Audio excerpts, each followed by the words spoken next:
Hello everybody. I've been waiting to do this video for a long time. Have you ever taken diflucan, also known as fluconazole, or a fluoroquinolone antibiotic, or both at the same time? If so, keep watching.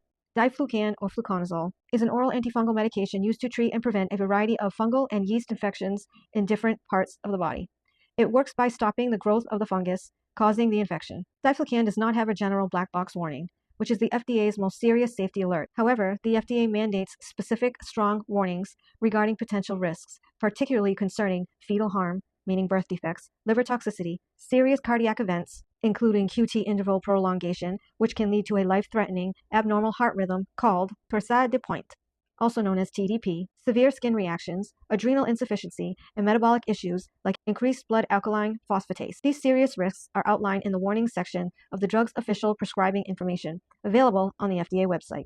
Now, diflucan meet fluoroquinolones. Fluoroquinolones are a class of synthetic antibiotics approved and used to treat certain bacterial infections. They contain fluoride, and this potency allows the fluoroquinolone to cross the blood-brain barrier, causing mitochondria damage and allowing it to survive in the cell for a long time, contributing to chronic, long-term adverse reactions. There are 7 black box warnings for a reason, because this class of medication has the most adverse effects of any drug on the market, one of which is for permanent and disabling side effects. So for those of you that may have taken diflucan during or after a fluoroquinolone and experienced worsening symptoms, this is why. Many people have reached out to me and said it felt like Cipro was the first bomb that went off in their body and diflucan was the second. Combining fluoroquinolones, like ciprofloxacin or levofloxacin, with diflucan, again also known as fluconazole, significantly raises the risk of serious, potentially fatal adverse effects. Here are the key risks and effects. Both drugs contain fluoride and have the ability to cross the blood-brain barrier. Both drugs prolong the QT interval, which can cause serious, potentially fatal, adverse effects, as mentioned earlier. Both inhibit CYP3A4.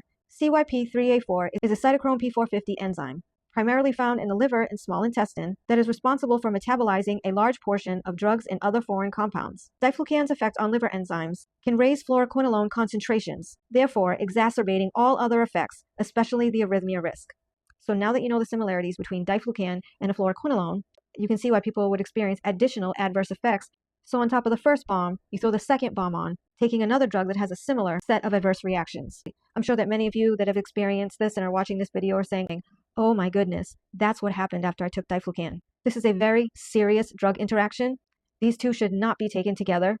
And if I can offer any advice to people watching this video, it would be this. If you are taking a fluoroquinolone and prescribed diflucan, please ask for an alternative antifungal like itraconazole. The other thing that I often see is that practitioners prescribe diflucan prophylactically when you're prescribed an antibiotic.